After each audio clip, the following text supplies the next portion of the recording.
finals. And now we get to the grand finals for the King of the Sea EU part, which means we will see Rain play against OHBOY. And OHBOY, exactly, this is going to be a fantastic matchup. Of course, this is now, because it is the grand finals, it's going to be a best of 5, which means we will see 5 maps, and we know already what these are. So the first map is going to be Loop, that was picked by OHBOY. Then we have Northern Waters, which was picked by Rain. Then North picked by OHBOY. Crash Zone Alpha by Rain. And the last one, Land of Fire, is the random draw by the bot, so that both teams have the same kind of chances to win it. For the banned ships, OHBOY decided, no, we don't want to see Alexander Nevsky here, and Rain interestingly banned the Moskva. So no restrictions on French destroyers, and just the long radar getting a little bit cut down. What do you read into this, Pingu? I think this will be interesting, actually, because having less radar cruisers with long range means you can play a little bit more aggressive with destroyers. I mean, sure, there are Des Moines and Salem and stuff like that, but I think we will see again a lot of Clippers. I hope so, because I mean it's Rain. They have surprised us earlier, so why not the second time there? I think what this actually is going to develop into is it means you can be more aggressive with the smoke trains. You can push the smoke trains further up. Like, if you're going to be smoking up your Salem, double Salems, for example, with a Haragumo leading you forward, you're going to be left with only a Stalingrad as your static radar cruiser, the 12-kilometer radar, and that's much easier to farm down than the Moscow simply by virtue of being spotted from much further away. So I think we're going to see a lot of smoke play, especially on some of these maps. For example, Loop is very, very smoke train heavy, we've been seeing.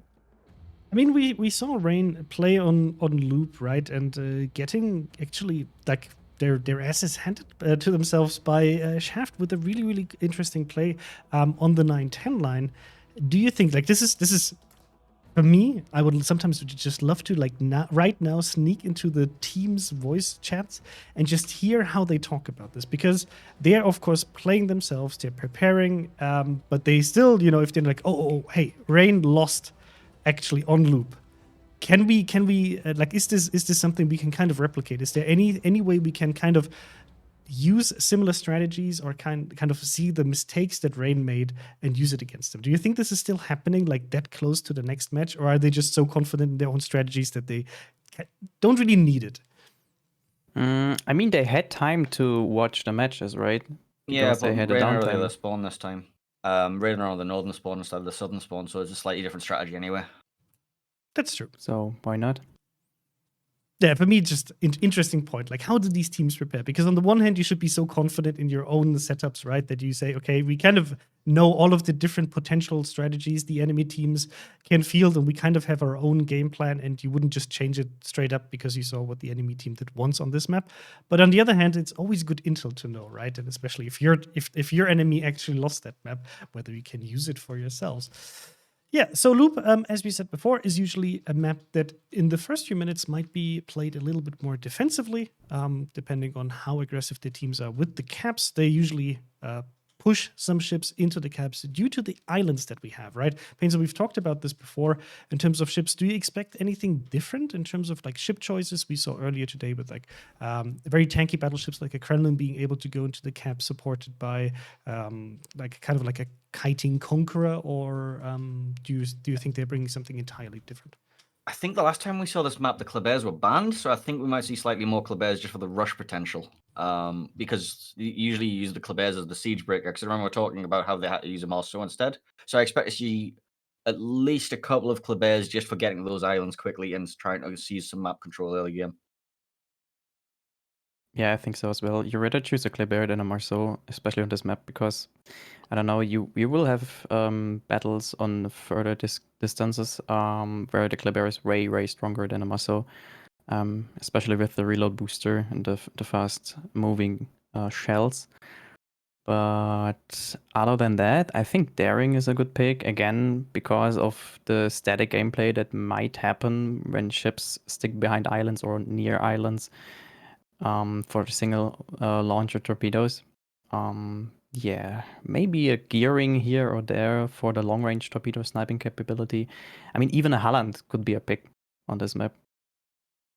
Oh, really? Halland. That would be interesting to see. Like, I would expect to probably see like at least one Harugumo smoke train once Yeah. more, just because it provides that much smoke and you can at least cover some distance with the enemy team. As we said, like there's not going to be too much long range radar, or at least the choice for long range radar is very limited by now.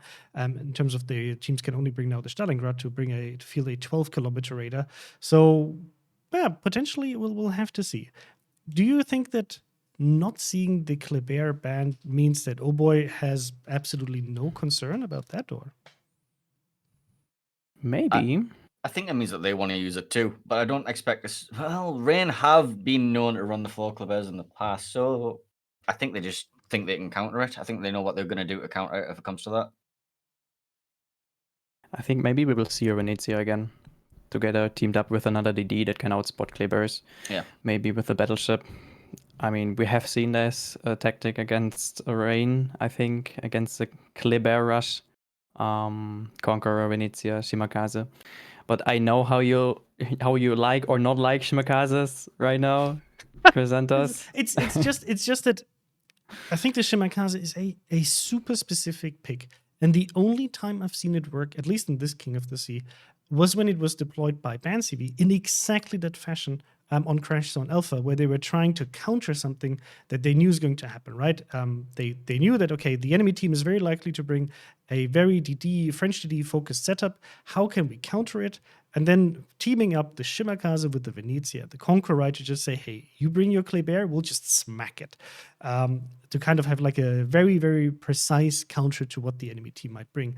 But in all of the other matches that I've seen, I felt like the other DDs provided more utility. It's like usually we have a very specific goal of how you want to approach certain aspects of maps, and you still want to have the ability to kind of adjust, because usually your plan is a nice plan until it meets the enemy. And then you have to adapt. That's always the thing, right? You have to adapt to what the enemy team is doing, and you have to be very clever about it. The Shimmer is not the fastest destroyer. It has strong torpedoes, but a lot of these ships are running hydro. Plus, That is true. Plus, you cannot really get into a gunfight. You definitely need help. So I think there are other DDs, even like the gearing, where you could potentially get more out of it while still retaining some of the torpedo power. Actually, the gearing torpedoes that I've seen throughout this series have been quite efficient, and so I don't know. Like I would even prefer probably like a Yu Yang to just have a little bit of the deep water extra damage and the smoke potential compared to like a Shimba. But the concealment advantage can be nice, but it's putting a lot on that aspect. But your Shimmer can still get caught by, for example, Klebers. If your Shimmer gets caught out by a Kleber, there's no way you can actually run away unless that Shimmer has a good support and can kind of punish the Kleber if it's trying to push through the smoke, for example. So I don't know. Like I'm just not a big fan of the choice, but I'm like, please prove me wrong. I always love to be proven wrong with my stuff that I say here, because the teams have like a very cool way to utilize it. I think the Shimakaze depends a little bit on luck. If you have a gearing is a really stable pick, by the way, I think, in the entire series of battles we had today and yesterday and over the entire tournament, just because of the range of the torpedoes and the capability of fighting back, the good concealment as well. And the good smoke. The super smoke, yes. So yeah, I think Shimakaze is a one-trick pony, like you just said, and you are dependent on luck. To be honest, you can zone out several points on the map, and you just have to have luck that enemies are moving right into the torpedoes. And of course, if that happens, sure, you can win the game in one situation like that. But that has to happen, right? Yes. So we're almost there with starting the match. The question is now, who will win on loop? We already started a prediction, and currently, this is I'm curious about this. Who do you think is currently leading? And I see. Okay, the game's starting. So let's just be very quick. Pingu, who's going to win the first one? Rain. Okay, Painzor. Rain. Of course, we know you're a big Rain fanboy. You don't like any other clans. Actually, chat is currently in favor of OHBOY with 800k versus 500k channel points. I actually think that OHBOY, this is your map. Show us how it's done, and then we'll slowly but steadily hand it over to Maltese Knight and StatsBlock. If you like the way they're broadcasting and commentating, you can, of course, also check them out on their own channels. They're also streaming right now. And then I hope you really enjoyed this match. Let us know in chat who do you think is going to win this one. Mr. Conway never tells us who is going to win. That's really sad. So I'll just hand it over to the casters. Enjoy the match. Well, we've been building up to this for weeks. This is the final. It is Rain in green versus OHBOY in red. This is a best of 5 this time instead of a best of 3. So Rain here have double Conqueror, Des Moines, double Stalingrad, double Daring, and double Kleber. The bans for this match actually are Nevsky and Moskva. Maltese on the south side. What do we have? See, very similar actually. We have a Conqueror Shikishima, we have a Salem double Stalingrad again, and then for destroyers we've got Gearing, Daring, and double Kleber. So they're quite similar compositions, honestly, except for the Shikishima, Salem, and Gearing switches. We were quite surprised to see that, although this is Loop, normally you'd expect Rain to choose Loop. Actually, this is not. This is actually OHBOY's choice. So Rain chose the spawn. So Rain chose North Spawn, but it's OHBOY's map choice. Because Kleber is allowed, because it's not banned in this match, we do have a couple of Klebers on each team. For Rain, they are going together. On the OHBOY team, they have split, with Marcello Pello going in with Young in the Daring. Yep, so there's 2 Klebers for Rain going towards A, and Pink Camouflage is a solo Kleber going for A. But I think he knows that there's... I mean, he's seen the game against Rain before, and he knows that they sent 2 destroyers together, so maybe he's going to be a bit more relaxed. Maybe he's not going to go straight into the cap, for example, because he'll be in a 2v1.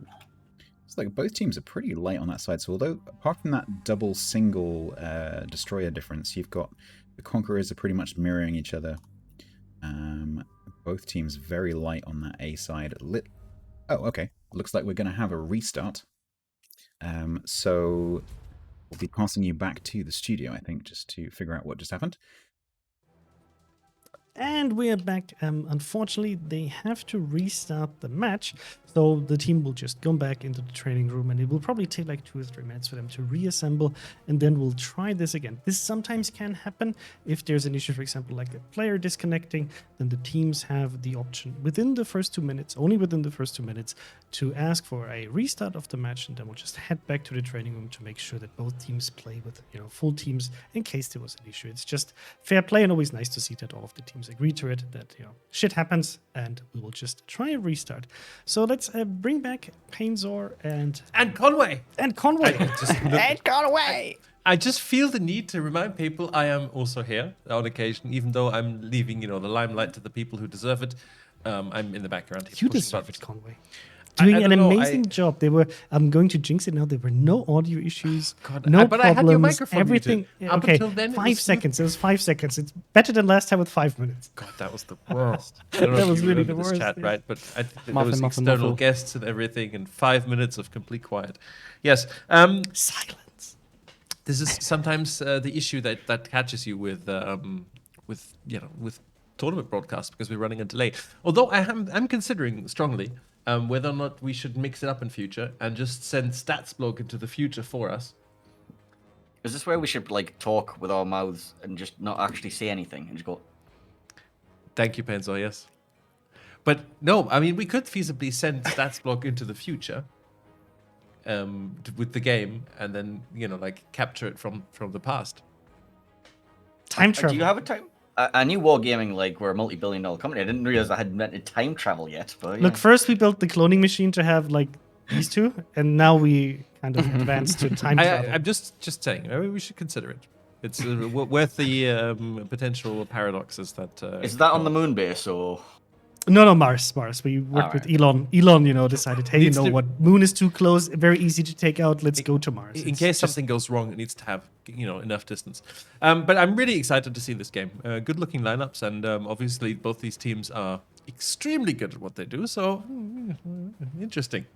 Yes, yes. I mean, we did see the initial deployment of the teams, right? And of course, both teams fielded double Klebers and, of course, Darings. There is a gearing, though, and the big difference for me, this is. So I want to get your opinion on this because I personally, if I would have to choose between a Shikishima and a Yamato, I would always pick the Yamato. That's just my personal point of view. Like, I like to have more shells.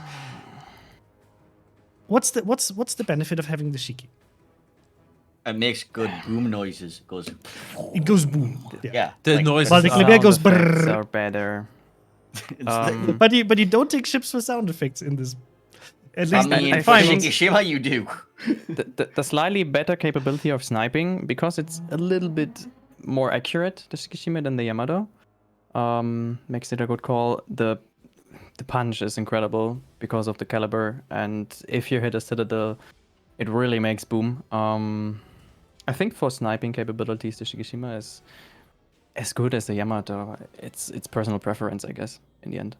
Yeah, I think so too. It's just interesting for me to see, like, you have a Shiki, you have Yamato. Which one would you pick? I guess it boils down to personal preference.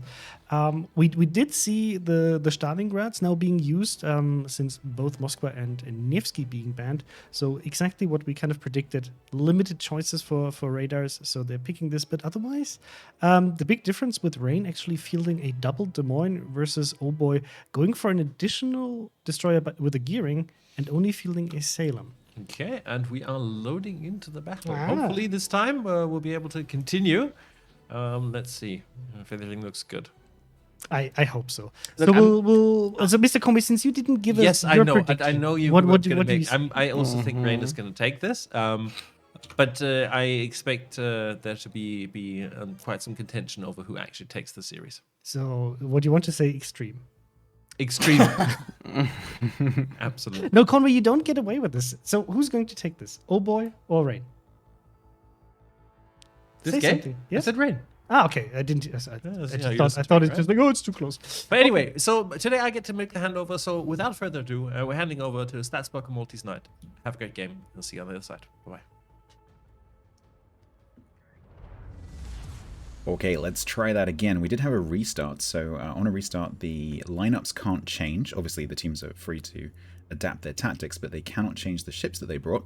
So let me just recap. Rain bringing double Conqueror, Des Moines, double Stalingrad, double Daring, Kleber, and Maltese.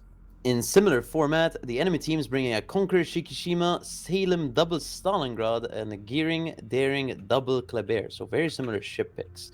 Now, we've seen from the game before we restarted is Rain sends 2 of their Klebers to A, and OHBOY are going to send a solo Kleber to A. And the only support really each of those Klebers have is 1 Conqueror on each side. So the teams, obviously, when you have a restart like that, they do see each other's lineups, and so if they want to, they do have an opportunity to adapt their tactics based on the lineup that they've just seen on the other side of the map. But it doesn't look like either team is doing that. It looks like the deployments are exactly the same as before. Got the 2 Conquerors going over towards the A cap. You do have that single Kleber versus the double, and the Daring Kleber on the OHBOY side heading in towards B, with Baz in the single Daring on the other side. Gearing will head over towards Charlie, Enden. Yep, it seems like there's no Rain Destroyer going there. Yeah, I'm just looking at Eagle here. There might actually be another restart. Eagle is not moving. Rain can't call another restart. But they I cannot. believe. Yeah, that's very true. Actually, you He's can't back. call 2 restarts. He's back. He's back. Okay, that's gonna. That's unfortunate because that's gonna give Enden a bit of a head start on C. Definitely. Okay, well. I think what should have been done in that situation is Bazinga goes C, because maybe he needs to get there quicker, 'cause and he's then closer. Eagle comes back and goes to B. Yeah, I agree. Well, these teams are, they don't get to this level without being highly adaptive, so hopefully Rain will have, as soon as the Daring disconnected, they will have been talking about what to do. Okay, torpedoes out from Enden towards the Conqueror and the Stalingrad. Endon will cap Charlie by the looks of it. Daring is now making the way down to Charlie. Radar out from Lappen in the middle. That is definitely going to be covering Baz right now. Look at the old boys Stalingrad on C. Look how aggressive they're taking it. They're actually going to stick it in the cap. It's very aggressive for a Stalingrad. Massive smoke screen out from Endon to cover Sniper's approach to that island. The problem that Sniper's going to have in maybe about 2 minutes' time is potentially that he's going to have a Conqueror, a Des Moines, and maybe a Stalingrad coming down the 10 line. But there is a Shikishima and a Salem moving over to counter that. Daring of Young will now reverse into the cap in B. Meanwhile, Rain have capped with Gangbarang in A. And actually Lulu has pushed down past the halfway line. They go to the 1 line. Trying to scout. I'm wondering whether the... Do you remember yesterday we saw this tactic of having several Kleberts and one of them would be a legendary? Yeah, that was really nice to see, yeah, actually, because it was very unique, let's say. I'm just wondering whether that would work with 2 Kleberts, with one of them being non and one of them being legendary. I don't think they're doing that. No. I don't think they're doing that. Because I think with 4, you have 3 fire, like, Exactly. Kleberts for firepower. I think with 2... You're giving up too much. Mm-hmm. Okay, Darings are contesting each other in Bravo here. You can see Young's Hydro Pulse going out there. Do they know that there's Pepega Sniper inside the cap on C? Not sure if they know yet. Radar's just gone out from Willis, so Young will be pushed off the cap. Young actually deciding to leave before being shot at. Baz being spotted there for a second. Yeah, I don't know. I don't think Artorias is actually radared yet, so I don't know. Maybe they think it's the gearing. But Azure must be spotted. So they will know that it's the gearing over here in 10. So I think by a process of elimination, they would know that it's the Stalingrad. But Zinga might manage to get this cap. I don't think the Daring reverses in time, and it doesn't seem like Lappen has a radar yet, so it's actually going to grab the B cap for Rain. I was honestly kind of surprised to see Young actually leave the cap before being shot at. Because there wasn't really anything that could get a decent volley at that point. But now Rain are sending Gambarang over to support Bravo. I like what they did here, because last time they did the same thing with Marceau's, and they kept torping that corner, which kept making the other team leave the cap. With not only the Daring launches, but also the Kleber from the side. So they're basically getting cross-torped here. Okay, Young is back into the cap. But now, as you just said, you've got this threat of Gangbarang's torpedoes constantly coming towards that corner. Young actually knows, because he has the Hydro. Stalingrad radars, Lappen. So Bazinga Flux Young might take a torp. Yep, ooh, does. Wow. That's actually massive damage to Young. Unlucky dispersion there on the torpedoes, and Young healing through was down to 7k briefly. Exchanging fire with Baz. Baz needs to wait here for Willis's radar to come back up for sure. Kleber maybe gets a blind reset on Young, possibly. Close, but no reset. Yeah, that unlocked on dispersion pretty wide. The smoke is fading though. Not sure if there's anything that can actually spot Young once the smoke goes down. Oh, the reset did actually land there from Gangbarang. Oh, he actually got the reset. Interesting. I'm not sure why Marcelo isn't helping him inside the cap. Wouldn't be spotted by the Yeah, Kleber. he I guess could he reverse be. a little bit. Young actually ended up leaving. Interesting. Willis did pop his radar, it seems. He did. Just taking a quick look down the Charlie end. A few shots being exchanged, but nothing major going on over there right now. So we'll focus on B. Young down to 6.4, make that 6. Very good trades for Rain here, especially with that torpedo. Yeah, Yeah, Baz actually, despite being sort of 2-on-1, Baz actually holding B very well here with the support of the other Rain ships. See, here I prefer how Rain have positioned their Daring Kleber instead of OHBOYs, because the OHBOY ones are in the same basically square, whilst Rain actually have a crossfire with their destroyers. I guess there's several risks from clumping like that. Like you say, Yeah. it's the inability to provide angles. It's the ease with which the enemy can change targets because they've already got their guns pointing in the same direction. If one ship goes unspotted, you just start shooting the other one. And the other thing is the torpedoes. Like, you're both in the same area, and so if the torpedoes are going to go through that area, you're both at risk. Whereas if you look at where OHBOY are pushing the torpedoes towards Gangbarang, those torps are nowhere near Baz. Whereas Gangbarang's torps are coming towards both Young and Marcelo. Exactly. Actually, these trades are really good for Rain on these destroyers. Okay, we've got Salem and Gearing on the 10 line pushing. Gearing smoking balanced up just a little bit. They need to be really careful with that because they are pushing into superior numbers. So Eagle learned his mistake from last time. He doesn't want to like aggressively sit in the sea cap this time. He wants to be safer. He doesn't want to die. Because it's much better having a ship alive for sure than actually being dead. I think that will definitely be the kind of thing that the teams are talking about between the matches. Like, okay, what went well, what went badly? And yeah, that point of Eagle maybe hanging around a little bit too long from earlier today may be one of the things they talked about. Baz coming under a lot of fire here. He's radared right now from Lapin, and he's getting shot at by everything here on B. Is that a Willis radar too? It is a Willis radar.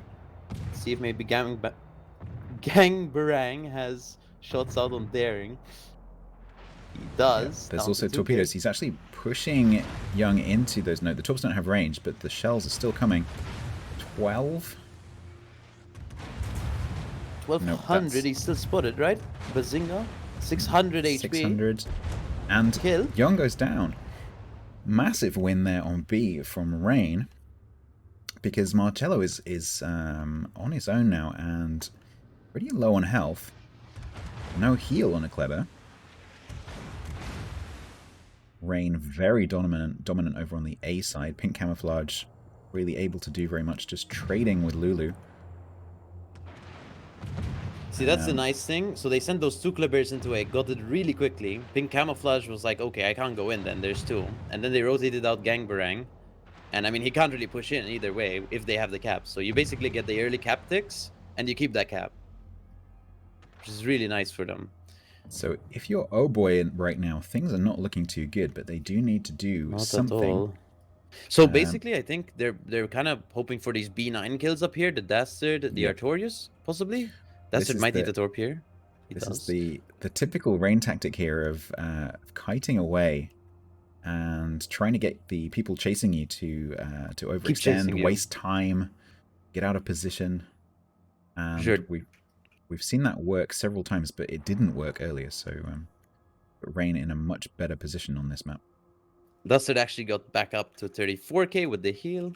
Okay, he only has 4k healable over this one, so he has taken a lot of torp damage, I guess, and AP damage. Stalingrad Artorius, he is really low. That could possibly be a kill conversion. The issue is there's only 1 minute and 30 seconds left, so these need to happen really quick. Gangbarang's actually killing Marcelo here on B. He does, so there's 40 seconds left to get a kill for OHBOY. And really on the table is possibly a Bazinga with a radar from Lapin. Gangbarang is taking a bit of incoming. That second volley there, AP misses. More AP coming over the rocks there from Shiki. Also misses. Yeah, Baz is the obvious one to kill, but getting a spot on that Daring is not going to be easy. Nope. Gearing and Salem pretty close here to Eagle. Salem takes a chunk. He is close, but I think Eagle's staying this close, so when the Salem actually shoots him, he keeps him spotted. Yes, inside the bloom range. And also Salem is actually radaring right now, so Eagle is also spotted. He is. 9 seconds left though, so unless something really random happens, I think it's going to rain. Unless they take Eagle down. Nope. So this, don't forget, a reminder, this is not a best of 3. This is the final, so this is a best of 5. So it's going to have to be 3 points to win. So Rain taking the first game. and going 1-0 up against OHBOY, and we'll be moving over to Rain's map pick now, which will be Northern Waters for the second game of this best of 3. And with that, Chrysanthos, back to you. Rain taking the first map off of OHBOY, despite having a daring that was not in the battle for the first minute.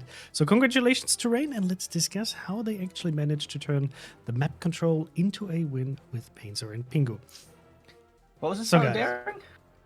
The initial daring was apparently AFK for the first 90 seconds before he actually jumped into the game, leading to Rain not being able to deploy it towards the C cap, handing it over to OHBOY. So that's just the initial thing that we saw when zooming on the Rain team. But Rain still managed to win this. Let's discuss a bit like what they did and how that actually came to be. So let's maybe go for the early distribution of ships, Painter. Yeah, so the Rain team sent 1 destroyer to B, 2 destroyers to A, and 1 destroyer to... Well, they didn't send the destroyer to C because apparently it was AFK, which I wasn't aware of. But so this meant that they took A for free, sent 2 very fast destroyers over there, 2 players, and it's like, okay, we're taking this cap, thank you. If you'd like to fight us, it's not going to go very well for you. So they just happily take over this cap. And then over at the B cap, they send Bazinga Flux alone versus 2 destroyers. And to his credit, he held that cap for so much longer than he had any right to in a 2 versus 1. And he held that cap, and not only held that cap, he won that cap because he held that cap for so long that they could re-rotate their Kleber from the A cap to the B cap and just completely zone them out. Pingu? Yeah, there were some lucky torps going in from this direction into this smoke combination there, and one of those torpedoes hit. So I think in the end it was a little bit luck, of course, but mostly the better focusing, the better trade that Rain did there against the DDs of OHBOY, and OHBOY lost 2 DDs in the Bravo cap, which broke everything apart. And I mean, I think OHBOY tried with the Stalingrad to have an aggressive push on this side on the C cap and to block the cap.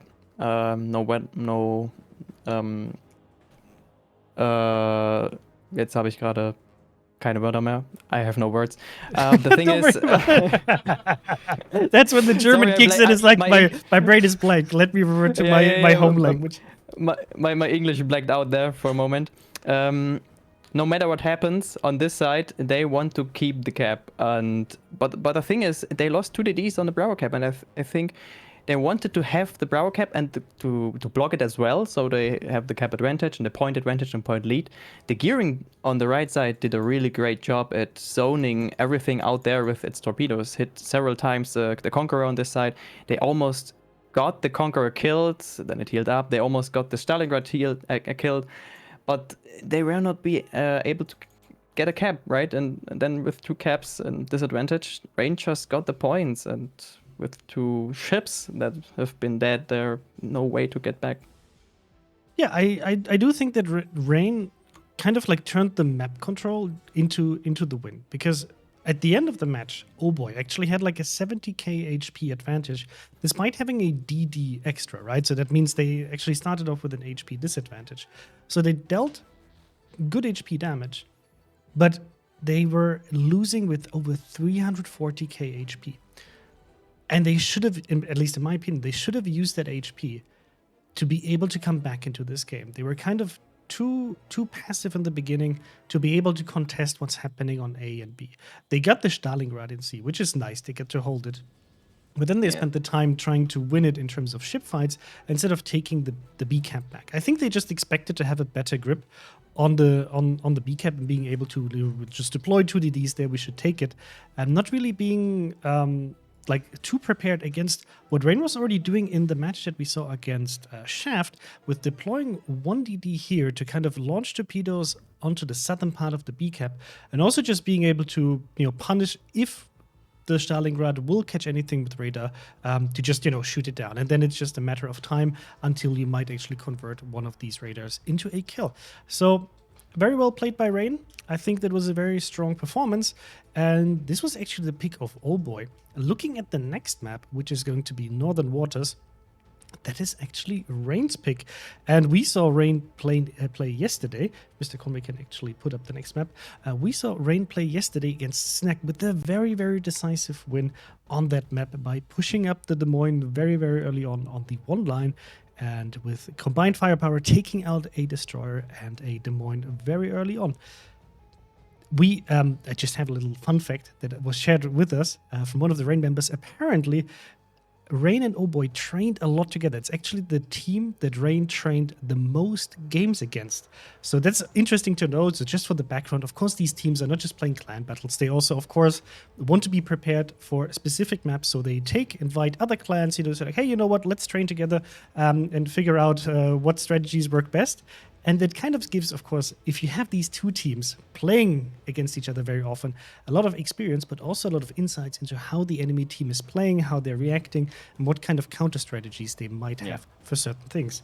So what would you expect here, Benzor? I don't know what to expect because these two teams have been scrimming against each other so often on this map that they're now about 7 levels of rabbit hole down the line of like, how do we counter this? How do we counter this? How do we counter this?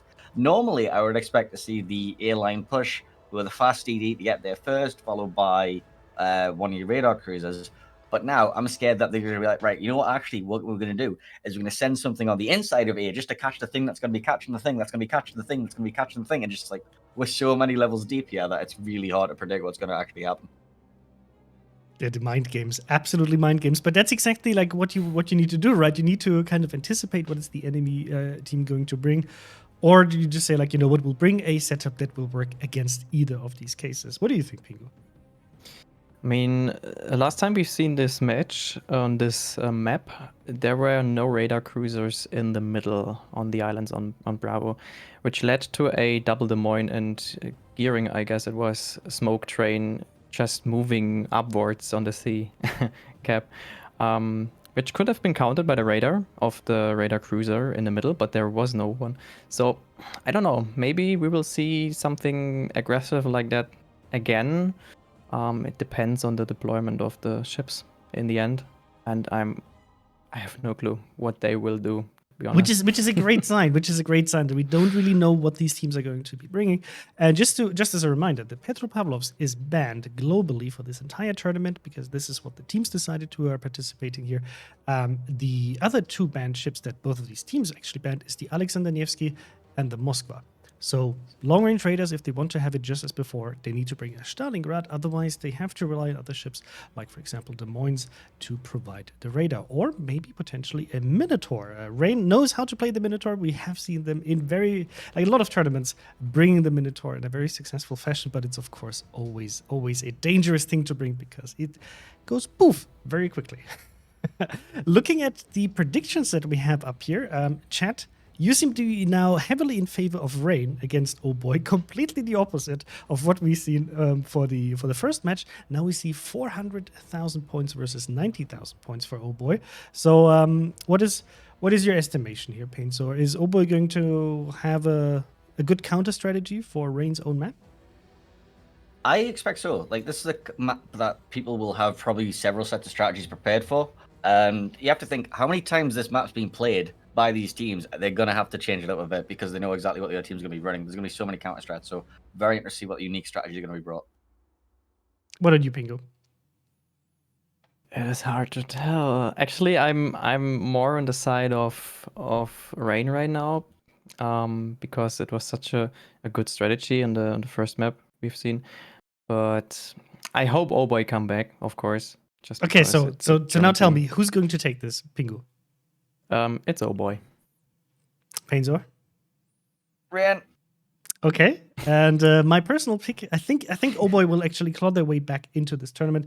Of course, this is a best of 5, so there will be, they need 3 points to actually win this one. So even if they lose, they still have another chance in the third match. And then we'll hand over to Statsburg and Maltese Knight. I hope you're going to enjoy this match. It's going to be glorious. So I'll see you on the other side and have fun. All right, let's get this map on. Okay, King of the Sea 12 EU Finals, Game 2 in this best of 5. Rain versus OHBOY down at the other end of the map here. In Rain, we have Conqueror, Kremlin, Triple Des Moines, Stalingrad, Double Daring, and Kleber. And I have Maltese Knight down the other end, who has the OHBOY lineup. So we've got Bourgogne, Shikishima, Des Moines, Stalingrad, Gearing, Triple Kleber. So we've got a Triple Kleber here. So we're going to see how they're going to split those up. So two of them are actually going C. Yeah, and OHBOY kind of taking the Rain tactic here of putting both of the Klebers together. And Rain putting Daring and Kleber together.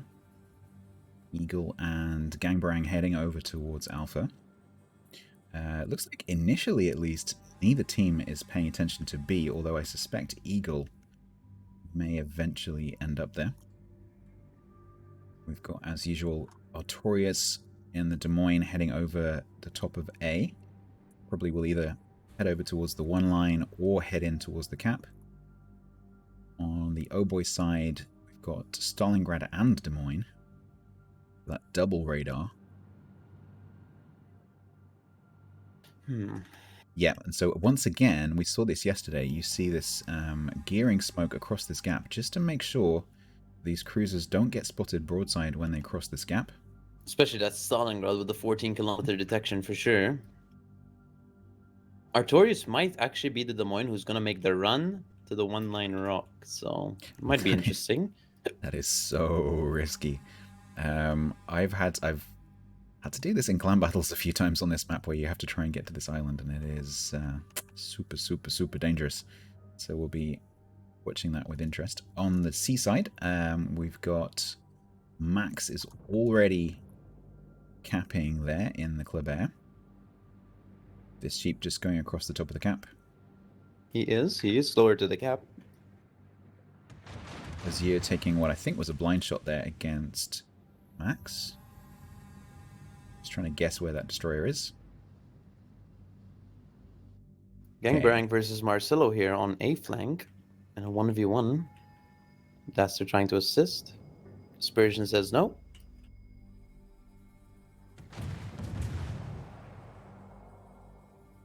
Cello just stopping, turning out, anticipating shells coming, playing with the speed. So if you're a destroyer, there's basically 2 ways to juke. You can either turn, or you can play with your speed, or you can combine both together. I think OHBOY have better control over the A flank here for sure. Just because look how many ships they have. Yeah, it does currently look like that. The extra cruiser is definitely going to help them. Yeah, and the Des Moines is actually in radar range of A. Kleber of pink camouflage is heading in towards B now. Evasion does have radar coverage, but Rain actually don't really have that many guns close to B. So camouflage should be able to get this cap reasonably easily. Pushing Torps out from B towards where normally the Stalingrad would be, but the Stalingrad isn't there. The Stalingrad is actually over there, as he's just discovered. Mr. Evasion radars a Kleber. Fortunately, misses. Yeah, Kremlin may be able to get the turrets around. The turret reversion on the Kremlin is really quite fast, so you may see Dastard take a shot at camouflage here while he's still under radar. Nope. Chooses to keep guns on Marcelo over on the border. Artorias is actually doing this run right now. I don't know about this one. It's really risky, especially since the Des Moines from OHBOY is right there. Yeah, and the Daring, there's no smoke there, so the Daring has already smoked in the middle of the cap. Des Moines split in, so they know. This is really risky. Totally balanced. First volley out is HE. I think you'll see that switch to AP with a second. Yep, there it goes. Don't forget that Des Moines has improved penetration angles compared to most ships. So Artorias is going to have to make sure to give the nose to totally balanced. But that means, and I know this from personal experience, that makes it very hard to get to the island, because you then have to turn back, just like you've seen. But now he's broadside totally balanced, and the further south he goes, the worse it gets. However, Rain are managing to get a lot of damage out onto the Marcelo. Kleber.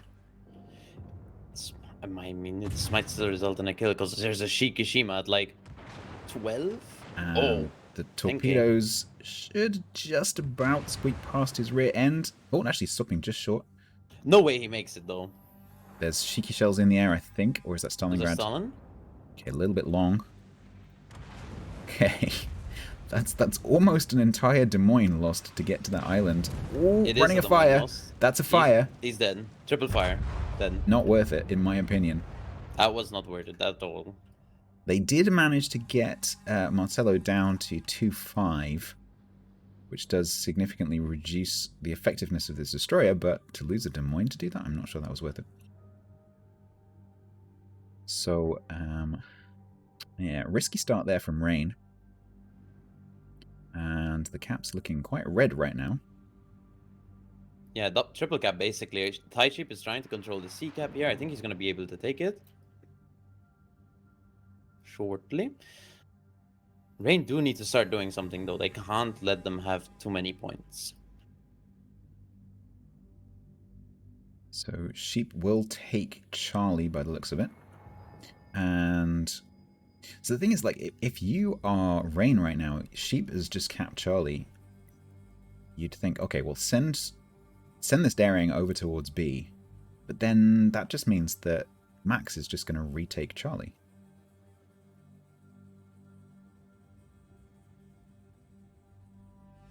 Lulu is actually pushing up here. I think they're trying to form something on the C side. Daring needs to start moving towards B. He needs to contest that. Make it 10 minutes. I'm expecting Max to reverse back towards the cap on Charlie. They obviously won't realize yet that Sheep has actually left, and they won't realize that Lulu is coming over just yet. Pink camouflage being sent up. This looks like the beginnings of a rush from Pink camouflage on the Kremlin. He's being really aggressive for sure. Okay, so he was just spotted briefly by Eagle. So they will know that he's there, which means that Dastard can actually take action. Push forward. Make sure that Pink camouflage would have to go round a long way to get to those torps on. Of course, the Gangbang is also there to support. Torps onto Eagle from Pink camouflage. Let's see. Nope, there is a lovely little gap there for Eagle. Pipe Sheep is approaching the B cap. He's going to be able to take this relatively free. He is. There's nothing here. Makes it a 7-minute game. So Max, as I suspected, tried to reverse into Charlie and then discovered that Lulu has changed position. Which means Lulu is going to come under a little bit of fire from Lappen and the Bourgogne over the back there. But should be just fine.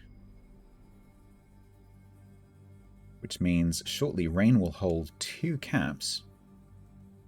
And although OHBOY do have a significant points lead, that is not insurmountable. Those points can definitely change quite quickly with 2 caps. So OHBOY still in the lead here. Rain basically needs a kill. They do. Maybe even 2. I think it's 2 just about. The other tactic they could use, which I don't think is open to them right now, is to block A.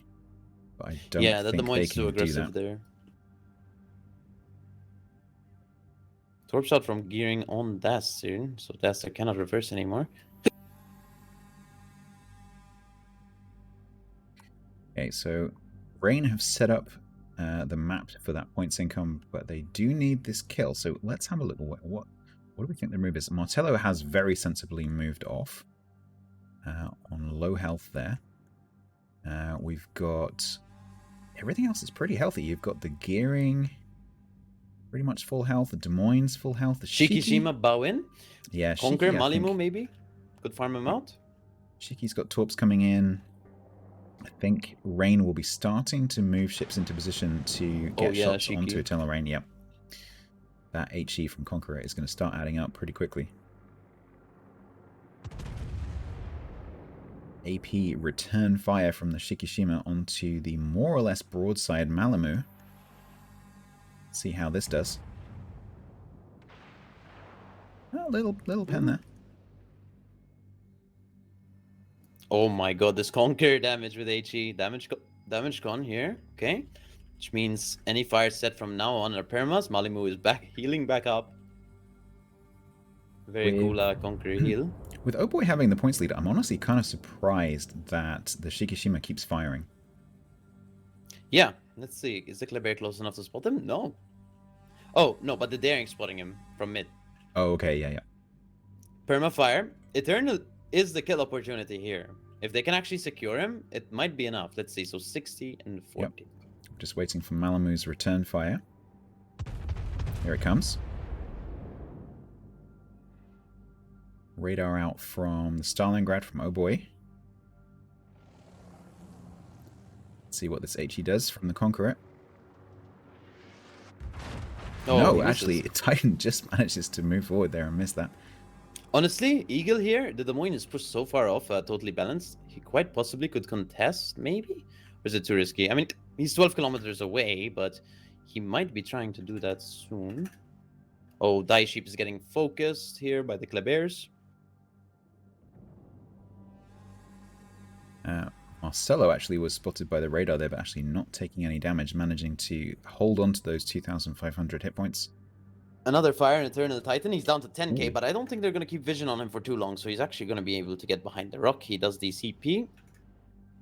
Max in the Kleber for OHBOY actually also took a little incoming there and is down to 5,000. The HE from the Conqueror still... Another fire, Yeah, Perma. another fire. This Shiki really needs to use this island to make a turn and actually just get out of dodge. If he turns around here, he's going to get spotted. That's the problem. Needs to be really careful. Daster's also really low, actually. He's down to 18k. Enden's got to dodge torps over on the one line. Manages to dodge the first set and the second set. Beautiful. Okay.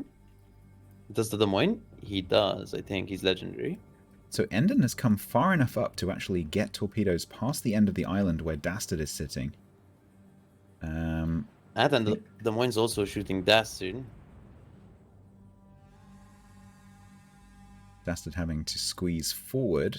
This position, no matter which ship you're in, is kind of nasty because you go backwards and you get shot at, and you go forwards and you get shot at. So Dastard will be... Oh, actually, Dastard's full speed. I think he's going to try to do something. I mean, they need to do something. They have 2 minutes. Yep, they do. It's always bad to leave it for the last 30 seconds. Here's the radar on pink camouflage. Yeah, you No can see the hits. other two Klebers who are lower health are making sure that they are further away. Sure.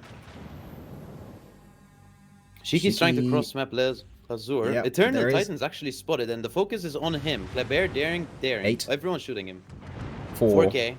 Oh, wow. Look how much damage. 2, 5. And that's Wow. Titan down. And that changes the game for a Rain victory. All Rain have to do is live, but Dastard quite possibly could die here. So So all they do need focus to fire. get Now it's another going to kill. be interesting. So they've got these Klebers who are all fairly low health. Will they get all three of them to fire? I suspect Marcello will not be firing, at least yet. Max is firing though, and he's down to 4k, but hitting Eagle. a Kleber is quite hard. Eagle in the Daring on the rain side also took a little chunk there. Max running away. Marcello reversing just to try and keep the spotting. I think Marcello is just basically doing spotting GT right now. So Leazur and Lulu need to 2v1 this Bourgogne right now as quickly as possible, honestly, because they have 2 minutes. But Dastard quite possibly could die, or these guys could contest C. So they do need to kill this Bourgogne. Yep. Keep an eye on the points because it's just switched because Sniper has pushed into the cap. They're both really close here. So 910 for OHBOY, 824 for Rain. So things with every kill, things will switch really quickly. I think Leazur needs to come around here to start doing damage on this guy. Yeah, Bourgogne It's has actually... Bourgogne is grounded. But Sniper's rear turret is facing the other way. As you're beginning to move forward. The scariest thing is this Lapin AP shot. Oh no, Azur. Okay. So Avoided now- the Citadel. Lapin's still reversing. Okay, Rain do need to do something. OHBOY with 133 on the points clock. The They trouble are is, killing Pepega Sniper, I think. The Daring's Azure? opening up. Yeah, maybe Azure doesn't need to go. Yeah, I don't think he should go, honestly. It's kind of risky with that Stalingrad right there. I think they kill the Bourgogne, and Rain are back in the advantage. Dastard healed back up to like 33k, so there's no risk of him dying. Bourgogne actually dies here. He's down to 1k, which changes it to a Rain victory again. So that's now 9-12 on Rain's side, 8-9-6. The OHBOY side, Azure pushing forward nose to nose with the Stalingrad. Now that he doesn't have to worry about the Bourgogne, that is a little bit less risky. Just gonna Okay, 1v1 the Stalin here. Let's have a 2v1 look at the action. middle here. Eagle coming under fire, 7k, 5. Who's he spotted? Oh, Marcelo actually could potentially... Any more shots coming at Marcelo? No, he's managed to get behind the island, I think. Des Moines is trying to make a play on Yeah, I Dastard can up see. here. Here it is. Now the thing is, Dastard needs to one-shot the guy or he dies. Oh no, his front tire did the unlucky island. Dastard. That might... Oh, the Des Moines still dies. Okay. Great focus fire from the Conqueror there of Nice shot Malibu from in the Malibu. middle. Eagle Eagle does goes go down as down. well. That was on 996 for a second there in favor of Rain.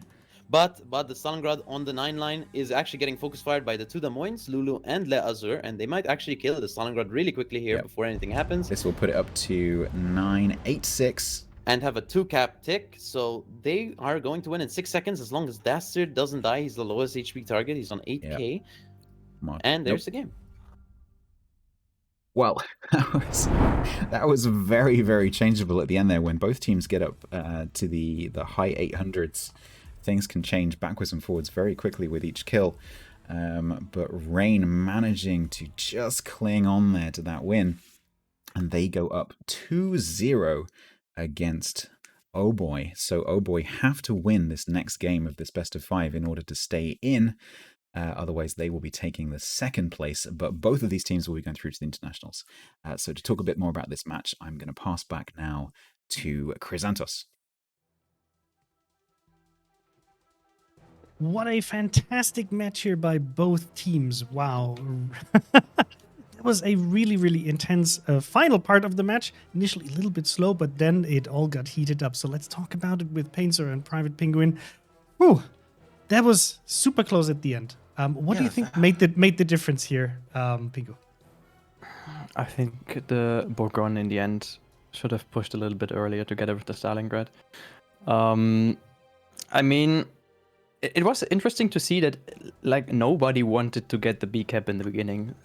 every team split up to the A cap to the C cap. Later on, there was one DD capturing B, then back. We had a cap advantage in the beginning, really fast for OHBOY, and they did a really great job at this. They also did a really great job at A at spotting with the Kleber de Des Moines, the incoming Des Moines, then having like every other available ship on the right spot to shoot the Des Moines. He was dead at the time he were at the island on the left side. Let me just ping it for you guys on this side. Yeah. Like it was a trap of OHBOY for Rain. Like they knew they would do this. One thing I want to mention out in the end, what maybe made Rain win and OHBOY lose, is the Bourgogne, the full life Bourgogne. Just standing on this position there with the Stalingrad there and having only a cruiser here and there. So I don't know why. I don't know why they didn't push a little bit earlier. And I don't know why the Bourgogne just tried to hide behind the island in X-ray spotting range to that Des Moines and getting found by Lulu Snail to death. I mean, he could even ram him and he would have made the points for the team to win this battle because the Stalingrad was inside of the cap, blocking the cap. So That was actually something that Conway and we were paying very close attention to that cap. And Conway was yelling, it's like, Stalingrad, move forward, because he was actually not blocking the points towards the end. And, you know, like every single point, as you see, like at the end, it's so chaotic. Every single point that you can block or ticking for the enemy that you can block is going to be so crucial. And I was also a bit unsure that at some point when the Bourgogne actually decided to push, to actually rather stand in the cap instead of moving the Stalingrad into the cap and taking the Bourgogne to either go for a drive-by with the Des Moines, or at least, you know, kind of make the enemy team split their fire. Because with the Stalingrad being rather further back, not really being able to contribute, also in terms of tanking and just kind of like giving the Rain like a little bit the options like, here, have a Burgonia, and then have a Stalingrad, but not at the same time. We'll give it to you piece by piece. Of course, it's not that simple, but I think this might have been the deciding mistake towards the end of the match. But initially, with the initial deployment, I think OHBOY had a really, really great start. I think at like minute 12, OHBOY was able to build up a 400-point advantage and still having the same HP pool. So they did a really good job of like going for early caps, being able to hold them, being able to defend them. And even taking out here the Des Moines that Rain was actually trying to push up here. And this is kind of exactly what we've seen Rain do to Snack when they wanted to do this yesterday. And it didn't work out. So they lost the Des Moines there. But then, I don't know, OHBOY wasn't really able to convert that around the A cap into additional kills in the mid to late game. Painter, why do you think that is? They couldn't convert kills because basically the Kremlin was the only thing that they had a good chance of killing for quite a while. They had the Kremlin of Dastard had got himself parked into this position after the Des Moines had abandoned this team by exploding. So we have the Kremlin in this position, and we have the gearing spotting for it. The gearing up here, along with the Des Moines on this corner island. Des Moines gets farmed up, starts beginning the farming. The Kremlin pushes forward. And then you have the 3 Kleberts have rotated back here, and back here. And they're all just like one by one trying to like, oops, that's not what I want to do. they're trying to farm down this Kremlin. They just can't manage it because he just keeps shuffling, spotting backwards and forwards. And he's a very, very tanky ship. It's Kremlin. Probably one of the hardest battleships to burn down because he has that really fast damage control consumable. So they're focusing all their efforts on trying to kill the tankiest ship they can possibly kill, instead of focusing efforts on something slightly more squishy, like, I don't know, perhaps pushing this Des Moines up to kill this, pushing this Stalingrad and Burgoyne up to kill the Des Moines. We have so many questions about this play. Chris? Yeah, absolutely. No, I think like I would always love to hear, from the teams like, okay, this is what we wanted to do. I can also completely understand that pushing into a double Des Moines, backed up by a Stalingrad further back, and I think it was Malimu in the Conqueror, just of course supporting every single side with the long range of the Conqueror, just setting Shikishima ablaze. I'm sure they would have done the same thing to the Burgonia, but you kind of have to make a play towards the end because you can see that, oh no, Rain is coming into a position where the point advantage that they had towards the mid game, they completely lost towards the end game. And one thing I would have loved to see is actually moving this Stalingrad here, which was actually redeployed here towards mid-game, to sit here and have kind of like a radar on B, not really being able to do much, despite sitting on like 50k HP for a very, very long time. I would have even loved to see like maybe pushing it up a bit more, that if they really want to take down the Kremlin, to kind of shift the focus. These Kleberts had to always fear that they were like on maybe a third of the health, even lower, trying to so farm hard down. to watch. Yeah, it's like they tried really hard. And it's like maybe shift the tanking a bit around. Give the Stalingrad as a target, maybe for the Kremlin, to just kind of overwhelm Rain just with the DPM and try to take it down. But well, I think Rain just had the better plan towards the end of the match, despite losing the Des Moines early on. It just shows like how well these teams are prepared to deal with setbacks during the match and just figuring out a plan of how to do things. So well played by Rain, also well played by OHBOY. I think it's very clear that both of these teams play on a very, very high level. But now we'll have to see who's going to move into the next match and win it. Oh, Mr. Conway is showing the replay here. We can very nicely see like the very early deployment. And that's the thing that I loved about this play from OHBOY. They managed to get the C cap quite early on and still deploying a lot of forces into A. And then even when they realized like, Rain doesn't really have anything on B apparently that can contest us, just push the Kleber there. So despite that early point gain that they're now just building up, Rain managed to actually push the DD into B, and then it was really hard for OHBOY to come back. So yeah, well played. Really well played. So, next map that we're going to see for the match is going to be North, which is OHBOY's pick. Just as before, OHBOY got to pick the map, Rain got to pick the spawn. Now, the big question is, how is OHBOY going to be able to come back from this? By now they're now in a position they have to win all 3 matches to move ahead and be the King of the Sea. How do you deal with this psychologically, Pingu? Oh, the pressure, I can feel it. The pressure is real, that's for sure. I don't want to be the war lead right now. Maybe not even one of the participating soldiers. It's really hard because I mean you can win real money right now, right? Not today, but next weekend. And the thing is that so- OHBOY, like when we asked teams like, so what's the goal that you have for this tournament? OHBOY said we want to be part of like the top 3 teams of King of the Sea. They absolutely managed this, right? In the finals, they're definitely in the It's top true. 3. But now they're so close to potentially being the actual King of the Sea, so the pressure is really high. You know, it's not like they can say like, oh, we got where we wanted to go. Let's just have some fun. So no, this is competitive. You want to win, and you know the enemy. You know the enemy really well because they scrimmaged so often against them. So, whew. Okay, Painter, do you think OHBOY is going to change anything about their lineups, or are they just going to say, you know what, we got a little bit unlucky with the last 2 ones. We'll just trust in our ability and we'll just get this. I think you're down 2-0. This is your time. You either play something you're comfortable with, or you play something completely oddball and hope to catch Rain off guard and take a upset from them. I wish them the best of luck in this series. Yeah, especially on North. North is, I think, like a map that Rain is super comfortable with. We do have to keep in mind, though, that they're not going to be able to deploy the Nevsky smoke train that we saw before. And Moskvas are, of course, still banned, just as the Petropavlovsk as the global ban. So maybe we'll see a little bit of a stronger DD focus, but who knows? We will find out as soon as the game is going to start. Let me quickly check who will win. So it's 3 more minutes as Conway signaled me. Of course, the teams also want to sometimes like take a little bit of a breather. They just played 2 very intense games, and now it's the deciding match. And now, in 3 minutes, I think that's absolutely fine. So what I wanted to say is prediction campaign with channel points. We see that Rain is currently, OHBOY, leading with 730k points against 127 for OHBOY. It's, of course, an uphill battle.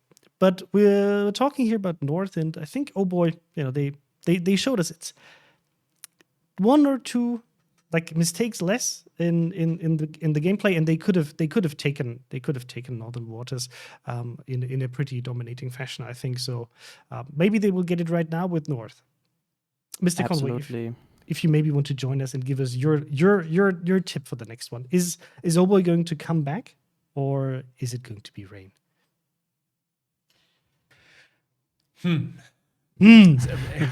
Look, it's a difficult question. From what I've seen from the first 2 games, Rain has got this match. But there's nothing better than having a best of 5, go to 5 games. So I absolutely want OHBOY to win. They kind of just have to pull an 07, right? Just basically Yes. let the enemy team build up their 2 points, let them feel comfortable. Maybe Yes. this is all part of the strategy. OHBOY saying, oh, you know what, in the last match we had a 400-point lead. Let's just give it to Rain. They're going to feel so comfortable. We'll just smack them in the next 3 matches. Clearly. Be generous. For the real OHBOY moment. For the real OHBOY moment, it's like, oh boy, they tricked us. No, I think, of course, no team would play like this, but you gotta stay think positive. so? You gotta stay positive and just say, like, you know what? Fuck it. We'll go and win it. You have to just treat every single game as the last game and then Yeah. do your very best to win. Look, what makes me slightly hopeful is that we're going into North, which is OHBOY's peak. So hopefully they've got a really solid strategy worked out for it. I mean, they had the match almost. They had it. That's the thing, They like gave that- it Yes, it away. was so this close. is what make me so mad. It's like if you have a match like the first one, it's like, okay, strategy didn't work out, kind of decisive loss. Okay, you just move on because like, yep, didn't work out, scrap it. Let's go to the next one. But then you have a match like this, and you're like, nah, if we would have had, because of course they have the same discussions as we have. You're right. Maybe you should have done this. Maybe you should have done that. We had it, right? They had it in the middle of the game, and then they kind of handed it back to Rain. And that's like the most annoying thing that can happen to you, right? It's just if you play a random battle and it looks like you're winning, then your team goes in like boom, boom, boom, boom, boom, and it's a loss. So that's not really good for attitude and mentality. But I'm sure that OHBOY is able to say, like, you know what, this is not our first tournament.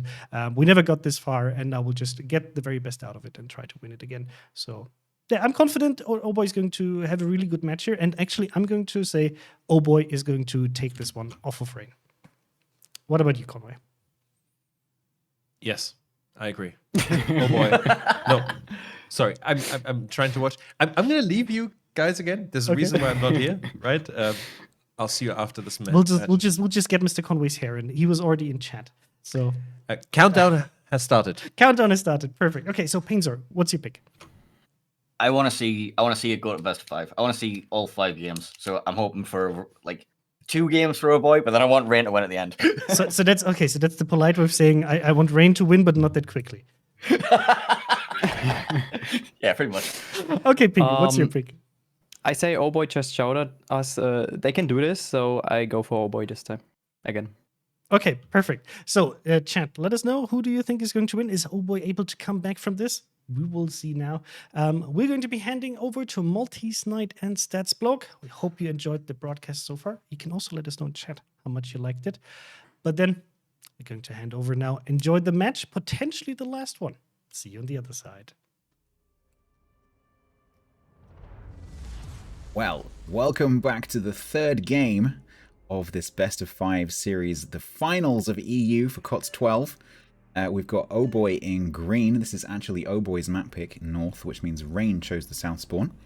OHBOY are fighting to stay in. They need 3 straight wins to stay in. Rain, of course, just need to win this one to go through and become the winners.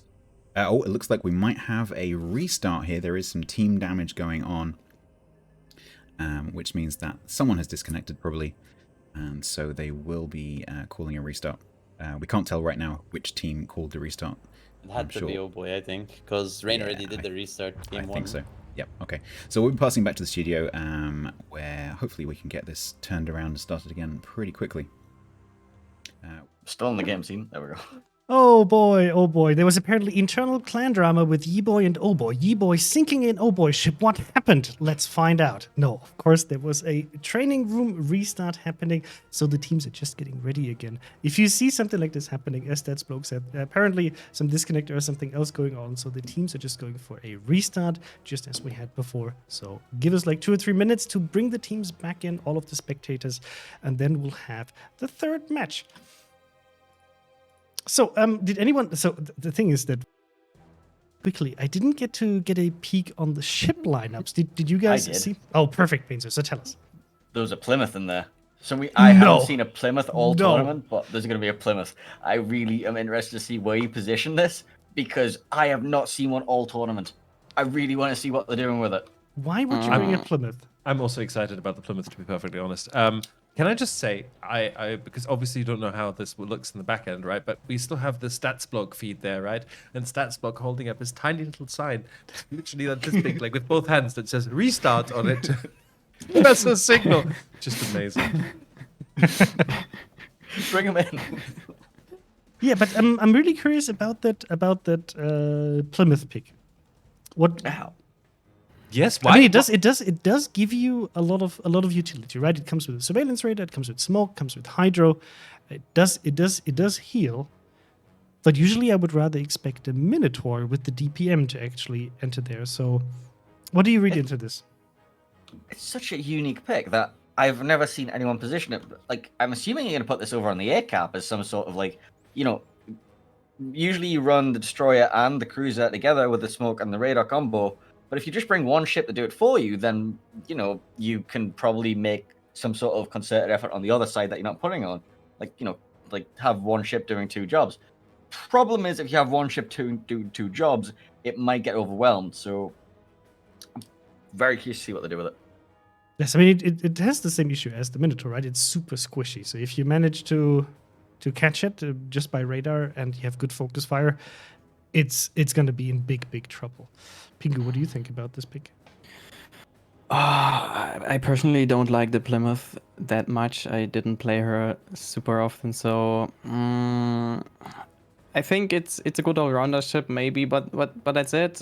You're not good at anything. You're really good at anything. Like really good maneuverability, really good concealment, and the possibility to radar enemy DDs, like a Minotaur, for example. I'm excited how they will make use of the ship. Yeah, It won't be alone, I guess. I also like, because you do get I think the Plymouth has a 1 kilometer shorter radar, right? And it does Yeah, I get believe it's 9. and it doesn't get the crazy minnow heal. It still has a good heal, but not the crazy minnow heal. So interesting pick. So we'll have to see how they're going to deploy this and make the best use of it. What else did you spot? I can't remember anything else. That's the only thing. So I was like, I can see like your face was like, oh no, there's a Plymouth, and everything else shut Just down. blacked out. Yes. also but this punching is my microphone is fine. But this is something I love to see when teams go like, you know what, we have a crazy idea. Maybe it's going to work. Of course, a lot of these other ships are very well versed and tested here in all of these different scrimmages that teams had against each other, in clan battles and so on. But this is going to be an interesting move here with the Plymouth. So while we wait for the teams, just a friendly reminder, because I see still some questions about Twitch drops in chat. So just my friendly reminder. If you want to get the Twitch drops, first of all, you have to have your Twitch account linked, right? So you do that through your account management on the Wargaming portal, and then you have to just make sure to watch whatever stream has Twitch drops enabled. Regular channel, like the regular Twitch drops campaigns that we're running, are enabled on all channels that are streaming World of Warships. For King of the Sea, we actually have a list of streamers. All of the streamers that contacted us that they want to stream King of the Sea are on that list, and then you just have to watch the needed time. There's a progress bar. If you don't see it in your stream, you can just go to the drops inventory, which is if you go to your profile, you go to drops and you will see the inventory. And then you can see the progress. Sometimes you have to refresh to see the actual progress. And then you can just click the little claim button to get your Twitch drops. Once you did that, make sure if you're already logged in to re-log in, because the Twitch drop, how to phrase it, how you get it into your account, basically the crediting that we do from our side is triggered by the login. That's when our client checks whether you got a Twitch drop. So just make sure to do that, and then it will be waiting in your combat mission interface, where you find all of the combat missions that we give you through Twitch drops. So I hope that is working for you. In case you have any issues, you can always contact our customer support, but please, first of all, try to relink your account, because that fixes most of the issues that we've encountered so far with this system. Cool. Okay, I think the teams are slowly but steadily readying up, and they're actually pushing into the next match. So, chat, I'm sure that I think it just ended our prediction campaign. So let's do another prediction campaign and ask for how long is the Plymouth going to survive. I think that's going to be a perfect question for chat to see how long that ship will survive and how well it will do. Usually, when we focus on this ship, it kind of doesn't do so well when we ask for it, right? We had it with the Minotaur, we had it with the Z52, so we don't want to jinx the fate of this glorious Plymouth. Now, I hope you're going to enjoy this match. We'll be handing over to our casters. Make sure to follow their channels if you like what they're doing. They're streaming a very long time throughout the week, so you can just find them on their channels, which will be displayed. And now, wish you a great battle, and see you on the other side. Well, we're going to try this again after that restart. Restart was called by rain, so we didn't actually get to go through the ship lineup, so I'll go through that. OHBOY in green here have Conqueror, Shikishima, double Des Moines, double Stalingrad, double Gearing, and Grozhevoy. And I know Maltese is very excited to talk about the rain lineup. Go on. All right, so I see a Montana Kremlin, triple Des Moines, and there's a Gearing double Kleber. I've missed one ship, of course. That's the Plymouth. That's a really interesting pick, because we've never seen this before in COTS, at least on EU. So now, I'm wondering, Rain sitting here on 2-0. Would they have brought the Plymouth if they were sitting here on 2-2? I don't know, man. I don't see the Plymouth so. as a strong comp ship at all. Like, it has a smoke and a radar, okay, but like it doesn't have the super heal, right? Compared to like Minotaur. And it doesn't have as many torpedoes. It has 4 aside. It's really slow too. It's like the slowest tier 10 cruiser in the game. Well, and it doesn't really have good DPM. Yeah, we'll see what they do with it. In combination with Sheep's Smoke, that means that Artorias can actually keep the Des Moines of Willis and the Plymouth itself under smoke for, almost continuously, I'm guessing. I haven't done the maths, but I'm guessing there's not going to be much of a gap in those smokes. So we'll see. Azure has moved up to the standard position underneath B to cover that with radar. We've got Gang Barang about to reverse around the corner into B potentially. Pink Camouflage from OHBOY laying that long smoke train down for the Stalingrad to get to its position by the island. And looks like Stalingrad is going to nose towards A. Over on the C cap, Eagle already capping Charlie, going for the island. He does know Shots there's no already like in. destroyer to be as fast as him, so he's just gonna go in there. That's kind of what happens when you notice there's no Kleber on the enemy team, or Marceau. Kleber on B is actually gonna try reverse here. Gang Barang. Actually, he's accelerating again. Eagle now safely lodged behind the island, so that cap will fall to rain. Gang Barang does have a little way to reverse, but Kleber quite fast even in reverse. Gearing coming down, Pink Camouflage to counteract. I think things are going to get quite interesting over on A. We've got 4 ships versus 3 ships. We've got Dastard, Artorius, Willis, and Sheep on one side, and Max, Balanced, and Marcello on the other side. Torps going through the smoke screen. Willis might actually take one. Nope, manages to swing around.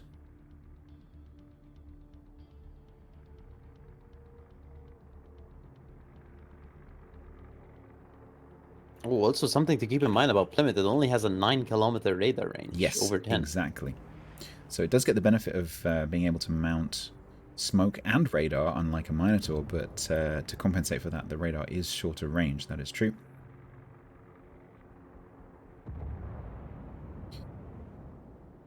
Okay, Willis being blindfired, but Willis very cleverly actually sitting behind the smoke screen, not in it. So the blind shots are actually just falling short. So the Rain did actually get the early cap tick, which means they're already up to 340 points. So OHBOY need to start looking for a cap somewhere to get some points rolling. Yeah, and they're going to find that kind of tricky. So the gearing Marcello is probably going to try and reverse into A. I'm guessing that both these gearings are legendary, so they will spot each other at the same time. We don't have to worry about the Plymouth radar from the OHBOY point of view, but they definitely have to worry about Willis's radar, which is 10 kilometers. And Willis is a little bit closer to the cap. Gang Barang is on the way to B. I think probably we missed a radar there, so I think the Stalingrad probably radared and Gang Barang had to just duck out for a second. Now back on the way to B. On B, I think Gang Barang can take this for free. The gearing literally just left. Yeah, There's nothing to hold this guy from as you say, capping. OHBOY do need to find a cap, and I think it looks like they're going to send Pink Camouflage over to help with A. With both gearings, they can flip that A cap really quickly, and then the double Des Moines can keep it in their hands, and then they can bring... Willis's point of focus, Shikijima shot. He's fine. Okay.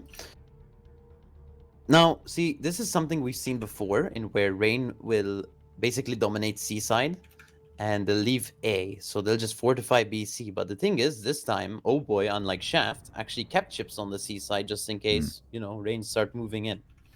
And also, this was, I believe, this was the map where Rain tried to kite away south, and it actually didn't really work. So we'll see what they do. This is definitely a tactic that they do. You can see here that the Plymouth and the Des Moines sitting in this Plymouth smoke screen are facing away from the cap, ready to start that kiting maneuver.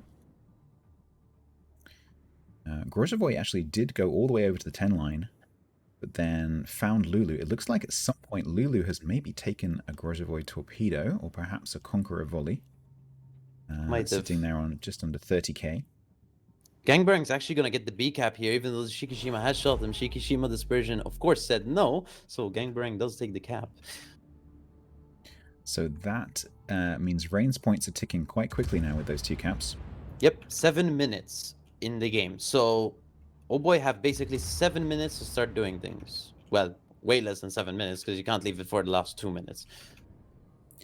And of course, everything, literally everything, is riding on them actually managing to find those points, because if they go 3-0, then they are out. It is over. Rain able to be fairly relaxed here, although actually we were talking off stream yesterday about how teams that go, say, 2-0 up in a series like this can actually maybe get a bit too relaxed. They might get So- overconfident, yes. Um, But so so- far it's going well. But a team like Rain that's been around for a very long time, they're very, very experienced. I doubt that would happen. Okay. I think Camouflage grabbing A there. Actually, I think it was Marcello that grabbed A. Pink Camouflage moving in to defend. Looks like they are going to send Marcello back over towards Bravo. And you've got Des Moines also of Totally Balanced moving over towards Bravo. So Oh Boy definitely looking to try to contest B. And they're gonna, if they want to do that, they're gonna need to get rid of Gangbarang, or at least force Gangbarang off, get some health off that ship to make it less effective.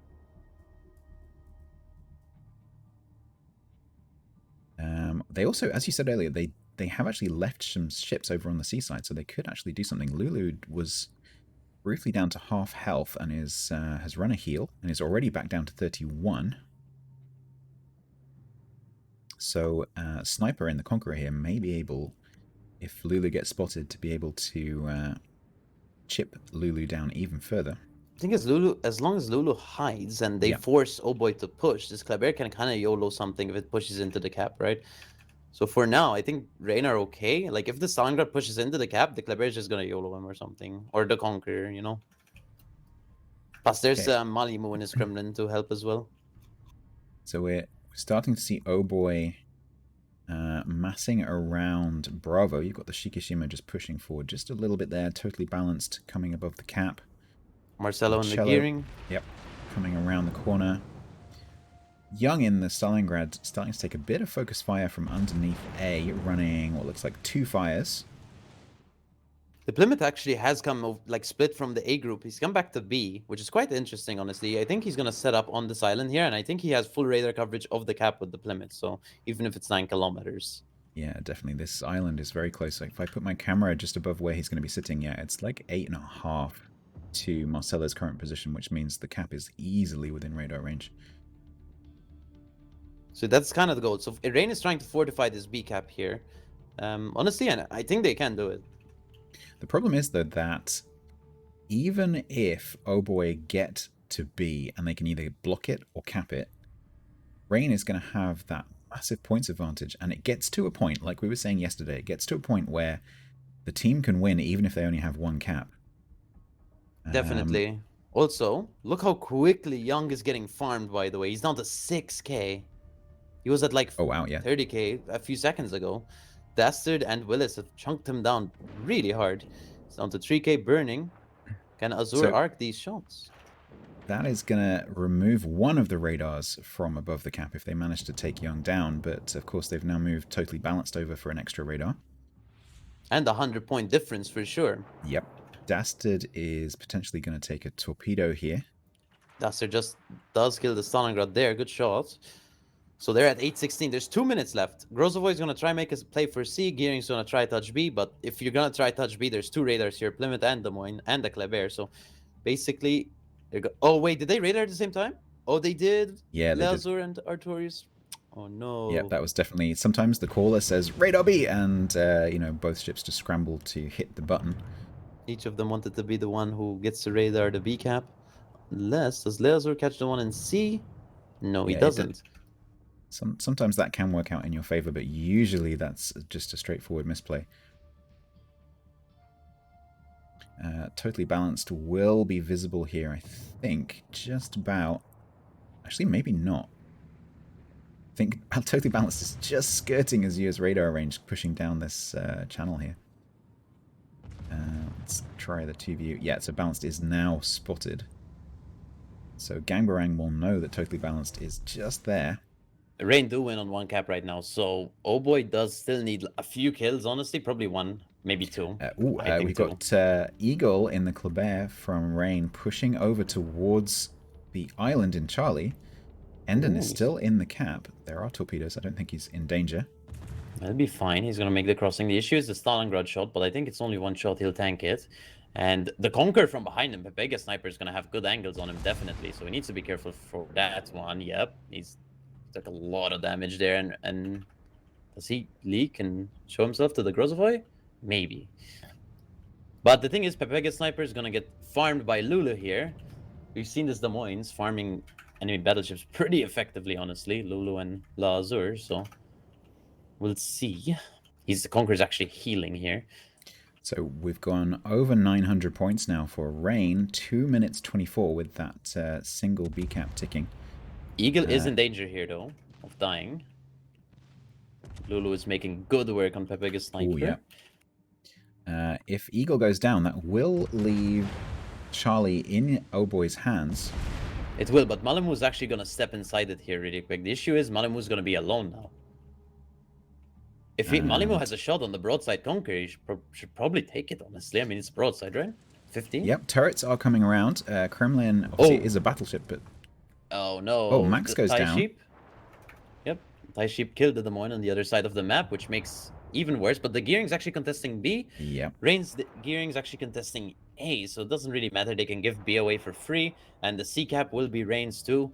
So, actually, will it? There's a Conqueror shot for a reset. He might get reset Eagle here. may go... Ooh, Eagle reversing there to dodge... Wow, that took some courage. Eagle reversing to dodge the Conqueror's shells. Okay, Malamu is on the Conqueror. Let's have a look. Sniper not really got enough momentum to actually do any dodging there. Okay, that did virtually nothing. Another volley in on Eagle. A cap got taken. There's 15 seconds left. Okay, there's actually 1 minute left. I mean, literally, Rain do nothing here, honestly. What's closest to that? OHBOY literally need to kill something. But, I mean, nothing's really close to that. I'm expecting Endon to just wheel around here. Totally Balanced may even push forward as well. Yep.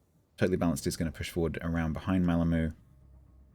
The Gearing... the thing is, the Pink Camouflage would have to turn around and head towards A, but with the Gearing and the Des Moines of Willis here, that is pretty much impossible. And so they will always have the A points ticking, so it doesn't really matter what happens over on B and C. 51 seconds. They need to kill an 80k HP Kremlin or Gangbarang. Oh, Shikishima. Eternal Titan in the middle goes down, and that seals the fate for OHBOY. Rain will be the EU champions for COTS 12 on EU, and they, congratulations to Rain, are the champions.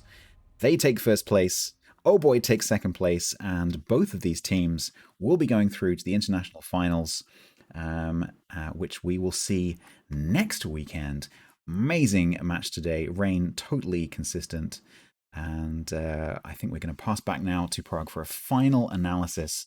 And I'm sure we'll be joining them at some point as well. So thank you very much for watching. We'll pass you back. Congratulations to Rain with the very decisive win. Now, officially, King of the Sea of EU again. Congratulations, well deserved with a very decisive win here against OHBOY. They tried very hard, but against the Plymouth, it is simply impossible. For now, the Plymouth is basically completely unbeaten in this tournament and might actually be the new global band for King of the Sea 13 potentially with this completely unbeaten record. So let's get in Painzor and a Private Penguin to talk a bit about this match. What actually went wrong here for OHBOY? Painzor, maybe talk a little bit about the initial deployment. They just got bled out. Their point, like, Rain just snip in, take all the caps, and is like, right, these are our caps. Come and stop us. And there was just no pressure from OHBOY to come take the caps back. They just sat there. The points were ticking, the points were ticking, the points were ticking, and they just didn't seem to have a plan to take back anything but A. They managed to take A, which is great, but the Grozavoy over on the C cap needed to have gone into that cap earlier and taken that. Or they need to make some sort of play at B against the Des Moines and Kleber. But when you're down on points and down on caps and they're taking away, you need to start getting into a position to make some plays. And unfortunately, OHBOY just didn't do that. Hang on. Exactly. I think OHBOY just put so much pressure on themselves by not trying to compete on the caps. Just as said, they got the A cap, but they lost on the Bravo and Charlie cap. And I think, as Painter just said, the crossover was too long on this flank to help his Conqueror. He could have gone into the C cap way, way earlier, and he should have done this. Not later on after Rain has like 700 or 800 points. Then he tried. So I think they were too passive. Way too passive there. That's the simple answer there. On the left side, where the Plymouth was, I was excited what they would try on this side. I thought Painter and I discussed. I thought it's a double smoke, you know, so you can use a double smoke to sneak into the cap without even breaking the smoke train, but they didn't need that actually. They just delayed as long as they can because they had 2 caps, and in the end the time ticked, the pressure was high, and Rain just won the battle. Yeah, Hyper. absolutely. I think it took them OHBOY 7 minutes to actually get the A cap, and I think that was the entire purpose of having the 2 radar ships there with the support of DDD, of course, on A to make it very hard for the enemy team to get the A cap, while being able to get the C cap with the Kleber, and then even being able to go back to B and cap at B. That just put OHBOY in a bad position. And as I said before, like Rain is really good at this point of like being able to cap very early on, make it very hard for you to cap, and then being positioned in a way that you have to pay for it with a lot of HP to get back into these caps. And well, that means Rain is now going to be the King of the Sea for Europe. Congratulations there. And you will see both of these teams, including Shaft, the number 3 team of the EU King of the Sea, number 12, competing next weekend in the international part of King of the Sea, where they will be facing off against the top 3 teams of the NA, SEA, and CIS cluster, defending the honor of Europe and potentially trying to get that back to us.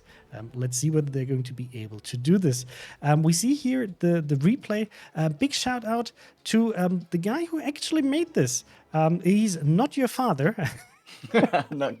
Great way to Glad put you got it. it right today. Not your father, with a really, really cool tool. If you want to use this, there are several Discords that are already using this, and he has been doing a lot of great work in the last 2 days, actually improving this, so we can also use it for King of the Sea. So big shout out to him for creating this. It's a lovely tool. You can use this also for your personal replays if you want to just have a little bit fun with that, in terms of like you had a great match or something that really, really made you laugh in terms of how your team's deployed. You can use this and just play around with it. It's super easy. Basically, just drop the replay in the chat and it will be converted into this video that they can use, for example, to shitpost on Reddit. That's always a good way of doing that. But then again, let's bring in maybe Mr. Conway and talk a little bit about the tournament itself, what you can expect from next weekend, and also doing some shout outs for all of the people that were helping with running this tournament and making it as smooth as possible with the slight hiccups we had today with the training rooms, which we're very sorry for. Yes. So first of all, let's talk about the tournament, right? So the top 3 teams that we saw today, which are of course Extreme, And Extreme. So we have Rain, we have OHBOY, and we have Shaft, who are all going to go to the international finals next weekend. They're going to be facing off against the top 3 teams from NA, from Asia, and from Russia. On day 1, it's going to start off with second and third place teams playing each other, and then in the second round, the first place teams are going to come in until we have just 4 finalists, and we'll have a similar day today. So we'll do 2 semifinals, a match for third place, and a grand final. And they'll be playing for a share of $30,000 of prize pool, with $15,000 going to the top place team. So it'll be nice. I think the teams are going to be quite happy about this. We're going to do this next weekend. We're going to be live at 1 o'clock UTC, 1300 UTC, 3 o'clock Central European summertime. Just like today, it's going to be, we all have to really like give the teams next weekend our power, because American teams are going to be playing at like 8 o'clock in the morning, and Asian teams might finish at 2 a.m. So it's going to be a bit rough, but hopefully they're gonna enjoy it, and that we're gonna have a really cool show. In terms of shout outs, right? So King of the Sea, even though it is now an official tournament, is not a tournament that we could run without the help of the community, and we also wouldn't want to, because In my opinion, the community is a big part of King of the Sea, which is why it's also amazing that we have so many streamers from the community joining in, like showcasing all the teams that didn't make it to the last 2 days. And, in general, I'm hoping that everybody had a really good time. So I don't know if I should do an exhaustive list of shout outs. If you want to, sure. I can, in the meantime, just say also big shout out to all of the participating players. It is very draining, to play on top of everything else that you do in World of Warships, preparing for King of the Sea and then also playing. So if you see these guys, be nice to them. It's also true for example, the guys from OHBOY, they had a really, really good set of matches. Unfortunately, Rain was a little bit better and took the games off of them, but still a very great showing, and congratulations for making it that far for all of the teams. If you want to participate in the future in King of the Sea, you can, of course, just sign up for it. It's very easy. Usually, King of the Sea is announced well in advance, and you will then be able to sign up through a registration form. So if you think that, hey, I can do better than these guys, just build a team, train, and beat them. That's the easiest way of doing it. We've seen it happen, but of course it takes a lot of time to prepare. But honestly, like if you think this is something cool, don't be shy. Just find a team, play, have some fun in World of Warships, see who is the best. Okay, so let me start with the shout-outs with the people who are on the ground, helping all of the teams in their first few game days and get to groups and running all the games. Our referees in Europe are Floppy, Bencho, Madragic, Inure, Banans, Yeller, OK Fleet, Helicopter Rescue, and Long Dong Silver. Still not sure if we should permit him to keep that nickname, but, Absolutely. Yeah, I think it's probably okay. Our great adjudicators that don't just help run the game days, manage everything, but they also help us in planning. So a big shout out to Admiral Quirt, Yuzura, Fazy, Oswiffer, Yezod, the Big M145, who really pulled his weight this time, helping us set up all the rules and tournament. Somi Kaho and M. Jester, and of course our 3 European coordinators, Captain Stewie, Sarah, and Rita Mel. Special shout out to Captain Stewie for the amazing pick ban website, and also special shout out to 00 Duke from the NA server for building a cool streaming overlay tool for everybody to use and enjoy. There are probably people I forgot. We still love you. I still love you, but I'm rubbish. Please forgive me. Indeed. Do we want to get Maltese and Stats Block in? I think we should just bring them right in.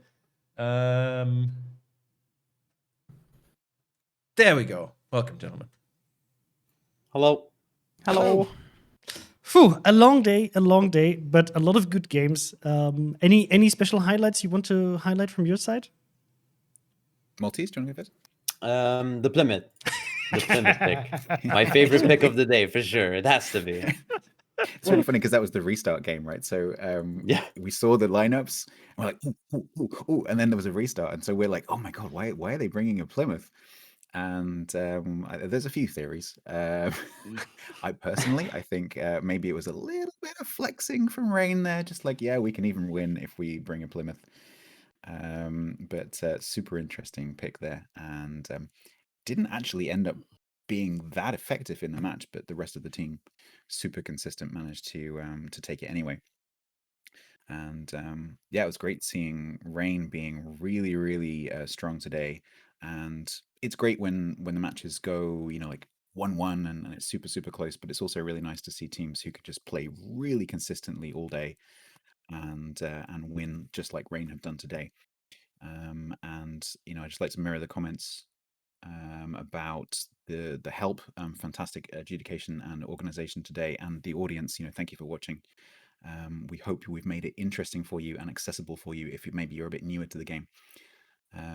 So it's Maltese. Thank you. It's been great casting with you. It's lovely to bounce things off you and ask you questions as we've been going. So thank you very much for joining me. It's been a lot of fun, for sure. It's my first tournament that I've ever really casted, so hopefully it went well. Yes, Maltese Knight, by the way, is a bit of a madman because he is once again going to cast NA finals straight now, well, basically starting now. So you can also watch them there. Perfect. Great, guys. Then I think that's roughly going to be it from us today. You can find all of these beautiful gentlemen, by the way, on their channels, which is for all of them. Except for Maltese Knight, he has an underscore. Exactly. Like it's basically the name that you see here. You can just type in twitch.tv/ and then either Painsaw, Maltese Knight, _ or Private Penguin or Statsblog and find them throughout the week, streaming a lot of World of Warships and giving you a lot of good advice in terms of how to become a better player or just have some fun with somebody who's playing World of Warships. Any final words? We'll just go make the round. Painsaw. I'm gonna be so glad to get rid of this camera. It's gonna be gone, and I'm gonna be happy. By the way, Painsaw, I think the emote on the COTS Discord is Delete already it in production. immediately. Delete it. Delete the evidence. Unfortunately, Delete the VOD. I'm afraid I can't do that, Painsaw. It's for the people. It's for the people. Okay, Pingu. Any final words from you? It was exciting. It was really exciting, and I just have to say thanks for having me. Oh, by the way, there was some demand from chat to see the cat. So if you have it close by, this is the chance for Ella to become COTS mascot. Sadly, she just ran away, so no chance. Camera shy. Understandable. Work with children. On my animals. stream then. Okay, perfect. Okay, Stats, any last words from you? Again, super exciting EU competition. I can't wait to see what the other 3 regions have got to offer to compete with EU. Of course, not biased in any way, but go EU. And so looking forward to casting that next weekend. I think Maltese will actually mirror that sentiment. Go EU, right? Converted to the EU cluster for his home cluster. He is technically in Europe. He is Europe. Are you still European? Is Malta? I am. I mean, I live in more Europe. European than me. But I mean, I'm quite happy that Rain won. I wasn't biased or anything, but I do like the guys. They're very nice people, so and they did deserve a win for sure. So okay, perfect, guys. Then thank you very much for joining us today. Do we have final words? Or we say I thought goodbye to the we'll guys? phase Okay, we'll that's phase them fine. out and do the usual. Oh wait. We need to have full focus on Pingu right now. Can you do this? She Oh! you don't Escape! wanna... Escape! she wants to escape. That looks like he deleted his radar. It's like I gotta get out of here right now. Oh no, so many people watching.